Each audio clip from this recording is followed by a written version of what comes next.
My name is Kristen Albeck. I am an assistant professor of architecture at California Baptist University. When you start studying the field of architecture, you're encouraged to do something that's called internships, and these are entry-level positions into the field of architecture. To be an architectural intern, it doesn't require any additional certification, but what you do need to be is enrolled in some kind of architectural program. So at CBU, I know that we actually require you to do some internship hours in order to gain college credit. So the internships that you do under the tutelage of a licensed architect, and they sign off hours for you, which then go toward your licensure later. So I actually grew up in Riverside, California, and both my parents were educators with RUSD. So when I actually went to school, I went to undergrad at UC Riverside. For my study abroad in my senior year, I ended up studying abroad in Italy. And that also opened my eyes to this whole new world. And so we would have these classes, art and architecture of the Renaissance, art and architecture of the Baroque.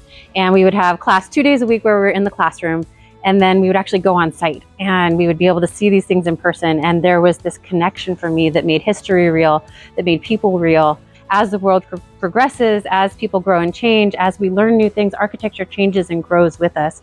And it becomes a marker of who we are in a moment of time. My very first internship that I did was actually for one of my professors. His firm was working on a competition design for a library in Korea. And so I went and worked for his firm for the summer, helped develop the competition documents, finish up the design and submit those documents. And it was this really tight-knit group of people just working really hard toward a common goal. We were drawing, we were rendering, we were producing document sets. And I remember us just working all night the night before it was due to make sure that it was just polished and perfect to submit it. Really, really proud of that project and that group of people I worked with. The next internship I had was at a firm that specialized in school design and especially LEED certification. So designing schools that suit the needs of what the students needed to learn and thrive, but also focused on environmental conservation and how to design buildings that were employing passive lighting, daylighting, passive cooling systems, things like that. And then my third and final internship was with Walt Disney Imagineering. I moved out to Florida, worked for Walt Disney World out there, and the first project I got to work on was Disney Springs. And I functioned in the role of a project manager, and so a lot of my job beginning as an intern was to go on site and check the progress of everything that was being built, to make sure that it was going according to plan, reading the construction documents, comparing it against what I was seeing in person.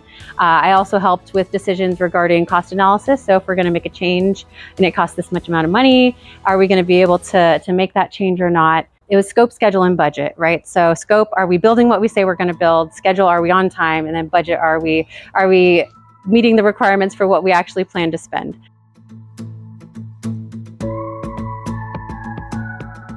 Whether you're in elementary school, middle school, high school, if your school offers programs that start to introduce you to architecture or computer-aided drafting, I really recommend that you get into those so you start to get firsthand experience with the softwares that we would be using.